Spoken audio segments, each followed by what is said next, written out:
Selamat datang kembali di segmen analisa. Kita update terkait dengan perkembangan kasus pembunuhan Ibu Tuti dan juga Amel di Subang, Jawa Barat. Kita sudah melihat ada beberapa foto dan juga video yang sudah beredar di mana Yosep ini salah satu dari 5 tersangka kasus pembunuhan yang terjadi di 18 Agustus 2021 lalu. Ini terlihat dia berada di luar, tangannya diikat bersama sejumlah anggota polisi. Dia sih terlihat santai ya, kelihatan juga di video ini dia senyum bahkan bercanda dengan orang-orang yang berada di sebelahnya, yang itu pastinya adalah bagian dari anggota penyidik. Nah, tetapi ada keterangan terbaru dari Kombes Pol Surawan di Reskrimum Polda Jawa Barat yang menyatakan bahwa Yosep ini sampai sekarang masih belum mengakui bahwa yang dikatakan Danu adalah kebenaran. Tetapi seperti yang selalu dikatakan dari penyidik bahwa kami tidak membutuhkan pengakuan. Kami itu punya alat bukti yang lainnya untuk menentukan seseorang itu apakah bohong atau tidak. Alat bukti ada 5. Keterangan saksi, keterangan ahli, keterangan terdakwa, petunjuk, dan juga surat. Dan untuk Yosep, kenapa dia menjadi tersangka adalah karena ada 2 noda merah yang dikatakan ini adalah darah milik Ibu Tuti dan juga Amel yang ada di bajunya. Jadi bajunya itu pertama di dekat kerah dan kedua adalah di balik kancing. Dan baju ini kalau kalian bertanya kenapa cuma 2 titik doang, kalau cuma memang 2 titik, apa alasannya kok bisa si Yosep menjadi tersangka?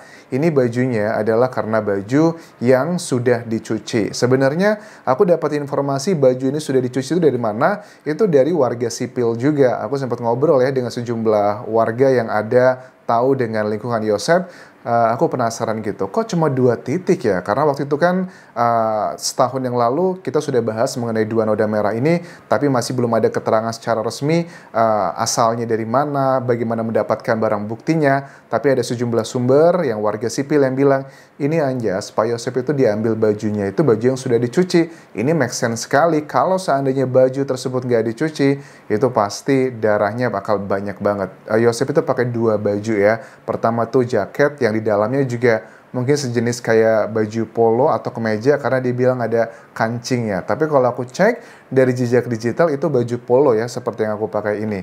Terus kita juga tahu bahwa baju yang dibalik kancing ini kalau kain yang dibalik kancing itu bagian yang paling sulit ya dicuci dan ternyata tertinggal di situ dan juga dikerah ada juga di situ.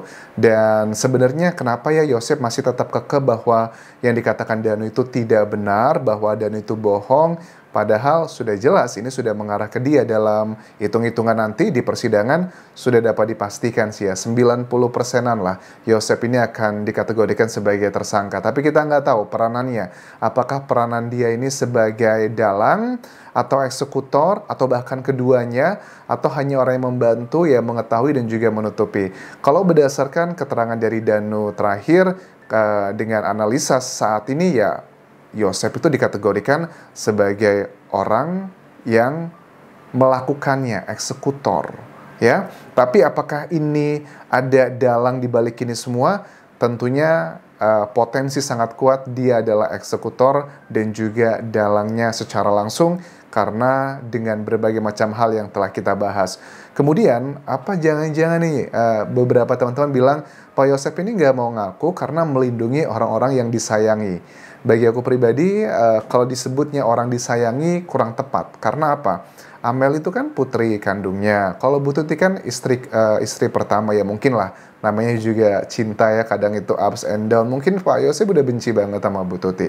Tapi ini yang ngebuat kita terkejut ya. Pak Yosep itu tega loh melihat putrinya dibegitukan sampai kondisinya meninggal dunia. Apakah itu dikategorikan masih punya rasa kasih sayang? Kalau memang nanti terbukti Pak Yosep menjadi terpidana ya pada saat putusan pengadilan nanti, ya kata-katanya nggak tepat untuk orang yang disayangi lagi. Emang siapa sih orang yang disayangi? Ya umumnya adalah keluarga dan juga istri, atau mungkin yang ada orang yang dihormati. Kalau keluarganya Yosep ini kan ada Yoris, ada juga Mimin, ada juga kedua putra tirinya, Arigi dan juga Abi. Apakah mereka ini juga bagian yang dugaannya sedang dilindungi? Kalau untuk Arigi, Abi dan juga Mimin sudah ditetapkan sebagai tersangka. Tapi kalau Yosep ini mengaku, ini akan menjadi salah satu hal yang memberatkan mereka. Apakah ini melindungi mereka atau juga mengenai bahwa ada yang balas budi sekarang ini, Anjas. Balas budi gimana? Kita kan masyarakat juga nggak lugu-lugu amat lah. Yosep kan profilingnya, ya memang betul. Yosep itu sebagian orang di Jalan Caga bilang bahwa Yosep itu adalah terkenal dengan sosok yang murah hati, suka memberi katanya. Terus juga termasuk orang yang terpandang di kampungnya.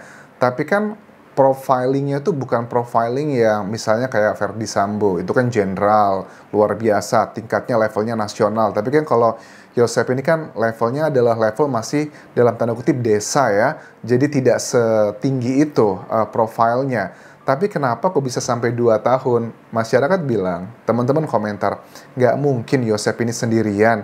Apakah mungkin Yosep itu bisa sepintar itu katanya membuat rekayasa untuk A sampai Z sampai akhirnya 2 tahun tidak terbongkar. Yosep pun kalian sudah melihat ya pada saat Yosep menangis di hadapan media massa nasional waktu tahun lalu dia menulis surat untuk Presiden Jokowi. Dia mengatakan dengan emosional, terus juga menangis bahwa Pak Jokowi gitu ya, saya mohon mencari keadilan untuk istri dan anak saya.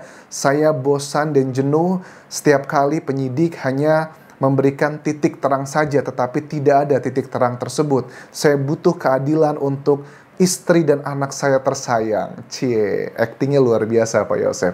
Terus juga waktu di pemakaman pun Pak Yosep sosok yang terlihat sangat terpukul banget. Tapi kalau kalian analisa dari keterangannya Yosep di banyak media massa, Pak Yosep ini antara bagian terpukul sama bagian yang tiba-tiba baik itu cepet banget loh. Maksudnya gimana? Pak Yosep pada saat di pemakaman tuh nangisnya luar biasa, tidak berhenti-henti.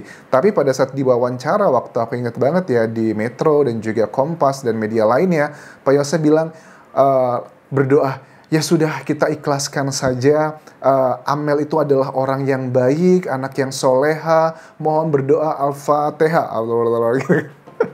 Jadi maksudnya bukan berarti itu tidak baik, itu baik, tapi secara logika dan juga nurani dan insting dari sebegitu drastisnya Pak Yosep itu begitu terpukulnya hanya dalam hitungan jam atau bahkan menit bisa lantas healing dengan semua kesedihannya. Yang namanya orang terpukul, apalagi ditinggalkan orang yang disayang, itu proses healing itu cukup lama teman-teman. Pertama dia akan denial, menyalahkan. Dan proses denial, menyalahkan, dan sedih itu butuh proses yang ya mingguan, bulanan. Kemudian setelah itu baru menerima acceptance. Tapi kan tidak dengan Yosep ini. Yosep itu baru nangis-nangis, nangisnya luar biasa dramatis. Beberapa jam yang lalu tiba-tiba diwawancara Yosep mengatakan sudah ikhlaskan, mereka adalah orang yang soleha, baik-baik sekali penghuni surga. Baca itu kan sangat tidak masuk akal teman-teman. Nah terus apakah mereka ini orang-orang yang melindungi dari kasus ini akan diseret juga ke dalam pasal pidana? Aku sih agak sedikit skeptis ya kalau dengan melihat hari ini Yosep masih belum mau membongkar dan mengakui statement Dano. Karena apa? Kita nggak bisa menutup mata. Ada beberapa sosok yang diduga sangat kuat terlibat dalam peristiwa ini yang netizen itu komentarnya banyak banget. Misalnya siapa? Pak Mulyana, adik dari Yosep ini.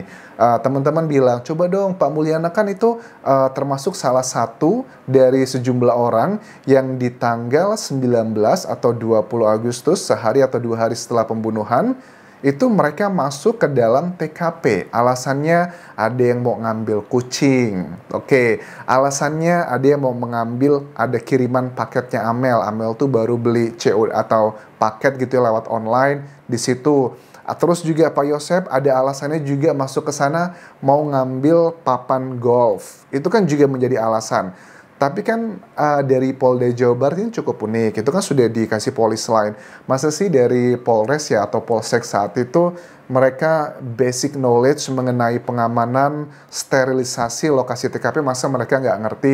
Kayaknya kan agak sulit ya kalau itu dibilangnya hanya sekedar keteledoran. Dan kalau kalian amati juga, Yosep itu salah satu saksi yang sangat yakin dan sering mengungkapkan ke media massa bahwa sama juga dengan adiknya, Pak Mulyan, yang selalu bilang bahwa sudahlah kita percayakan semua ini kepada penyidik. Kan waktu itu hebohnya adalah banyak sosial media ya, termasuk YouTuber juga ya, teman-teman YouTuber yang membahas kasus Subang ini. Sudahlah, kalian tuh jangan membuat framing bahwa Yosep ini adalah pelakunya, Mimin adalah pelakunya. Kita serahkan semua ini kepada penyidik. Penyidik itu sudah berpengalaman, profesional. Pokoknya selalu memuji penyidik kalau aku lihat itu adalah paling banyak. Itu adalah statement yang disampaikan dari Yosep gengnya, itu yang paling banyak disampaikan. Ya biarkan penyidik bekerja, penyidik itu sudah bekerja keras luar biasa sekali. Dari awal sampai sebelum Yosep menjadi tersangka, itu konsisten, selalu seperti itu. Ini adalah teori dekonstruktif ya. Biasanya kalau seseorang berusaha menunjukkan sesuatu hal yang terlalu berlebihan, sebenarnya dia sedang menutupi sesuatu hal. Nah, makanya masyarakat tuh berpikir, apakah ada oknum-oknum yang terlibat di kasus ini? Nanti kita akan coba lihat lebih lanjut. Mengenai 2 DNA asing tersebut pun kita masih belum ada keterangan lebih detailnya. Apakah Abi dan Arigi sudah diambil sampel DNA-nya? Apakah Pak Mulyana dan juga anaknya yang merupakan anggota polisi, apakah sudah diambil juga sampel DNA-nya?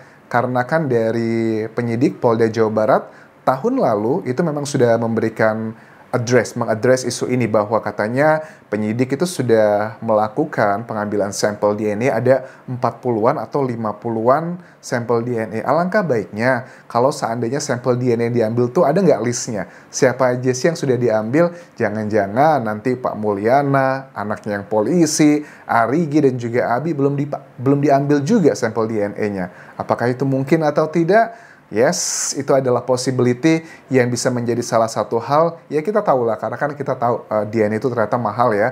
Mungkin anggaran dari Polda Jawa Barat saat itu sudah habis, ya kita maklumi saja. Tapi mudah-mudahan kalaupun itu terjadi, ya aku harap sih Polda Jawa Barat mau membuka semuanya. Kita belajar ya dari kasus Verdi Sambo, jangan sampai merusak nama baik citra Polri hanya karena oknum-oknum tertentu. Mahal loh, untuk membuat citra baik itu mahal sekali, nggak cuma 1 miliar 2 miliar, bisa ratusan miliar, karena itu juga butuh waktu yang panjang.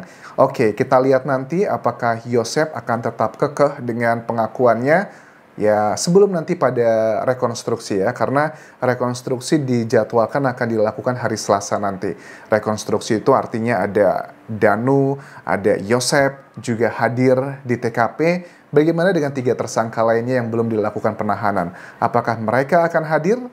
Kita lihat nanti seperti apa kelanjutannya. Terima kasih sudah menonton. Jangan lupa subscribe channel YouTube ini dan follow Instagram serta Facebook pageku Dian Yasa Asmara. Kita akan kawal hingga nanti tahapan final di persidangan. Sampai jumpa.